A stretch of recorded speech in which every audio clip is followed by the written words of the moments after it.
Bonjour à tous. Alors dans cette vidéo, je voudrais vous montrer l'acquisition que j'ai faite il y a quelques jours. Je me suis acheté un anémomètre à main et je vais vous le montrer. Le voici. Alors je vais le mettre en marche et regardez un petit peu comment il mesure les rafales. Alors je vais mettre à 0 la rafale max que j'ai relevée. Voilà. Là j'ai un petit peu de vent.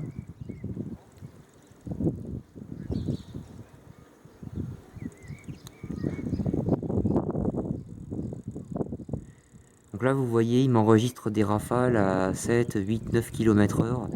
Et j'ai une rafale maximale relevée de 12 km/h. Ah, ça se renforce. 14 km/h.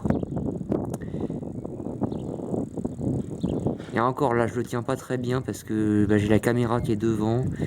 Et normalement, je devrais tendre le bras plus que ça, mais là, je le rapproche de la caméra pour bien vous le montrer. Donc, normalement, j'aurais relevé un peu plus que ça. Et là, actuellement, là où je filme, vous pouvez voir derrière moi, il y a les toits des maisons. Je suis dans les combles. Je filme depuis les combles, donc je suis quand même plutôt bien placé pour enregistrer les rafales de vent grâce à cet appareil. Et vous voyez qu'il est quand même très précis. Il enregistre toutes les variations de vent et il est précis à 0,1 km/h près, ce qui est vraiment pas mal. Alors il fait des moyennes de rafales sur une demi-seconde pour les valeurs que vous voyez s'afficher là en dynamique. Et la rafale maximale relevée, c'est une rafale instantanée. C'est-à-dire peut-être sur un dixième de seconde, je pense. Et donc vous voyez qu'en fait, c'est la petite hélice qui est ici qui tourne. Le vent passe dans l'hélice et la fait tourner. Alors pour les rafales de vent très faibles, genre 2-3 km/h, ça va pas suffire à faire tourner l'hélice. Mais une fois une fois que l'hélice tourne après, ça devient... Les valeurs qu'elle affiche sont vraiment très précises. C'est vraiment très révélateur de la force du vent qui souffle. Et comme vous pouvez le voir ici, là je suis en train de filmer. Là c'est direction ouest. Je sais pas si vous voyez, mais l'horizon est très dégagé. Donc, ce qui veut dire que les rafales, je me les prends vraiment en pleine face quand il y en a. Et comme je suis au niveau du toit, je pense qu'il n'y a pas beaucoup de différence entre les rafales que je relève moi et celles que pourrait relever la station du Mans par exemple. On va voir ça sur un vrai coup de vent. J'attends avec impatience que le vent se lève plus que ça parce qu'actuellement on a des rafales à 15-20 km/h, c'est pas terrible.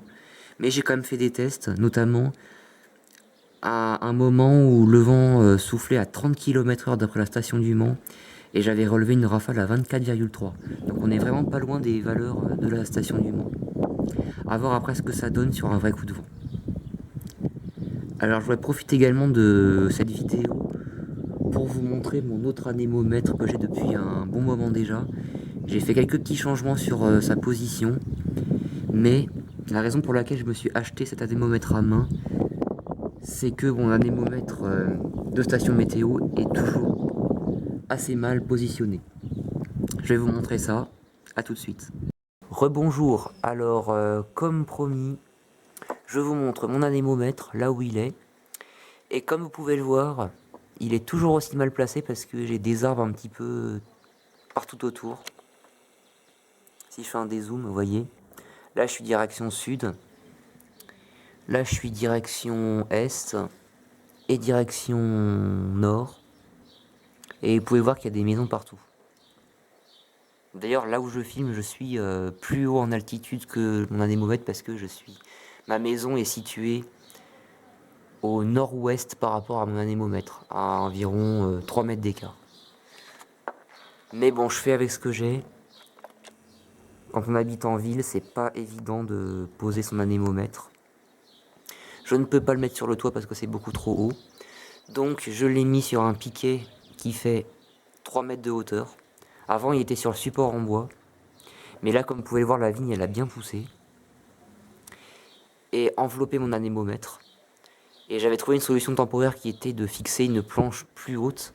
Malheureusement, le support en bois étant assez fragile et puis la planche étant assez fine, assez haute et assez fine, elle bougeait sous l'effet des rafales, ce qui cassait la dynamique des rafales. Donc ça n'allait toujours pas. Et j'ai opté pour la solution ultime qui se présente à moi, qui est d'acheter un poteau de 3 mètres de hauteur, de le planter et de fixer l'anémomètre dessus. Et je note quand même une belle amélioration dans les rafales que j'ai, ils sont quand même un petit peu plus élevés, même s'il y a encore un gros écart par rapport à la station du Mans. Je suis encore obligé de multiplier les valeurs que j'ai de mes rafales par 2, par 3, voire par 4, pour avoir l'équivalent. Mais je note quand même une amélioration de la précision de mes relevés au niveau du vent. Et donc c'est la raison pour laquelle je me suis acheté cet anémomètre à main. C'était pour avoir les vraies valeurs des rafales. Mais vous comprenez bien que l'anémomètre à main, je suis obligé de l'utiliser. Donc je dois être disponible pour mesurer le vent. Et cet anémomètre-là, il va me servir à enregistrer le vent 24 heures sur 24, y compris la nuit, notamment lors des tempêtes nocturnes. J'aurais pas à me lever en pleine nuit pour prendre mon anémomètre à main et mesurer. Mais quand je serai disponible, je mesurerai avec l'anémomètre à main et je comparerai avec cet anémomètre-là. Voilà, voilà. Je vous souhaite une agréable fin de journée très ensoleillée.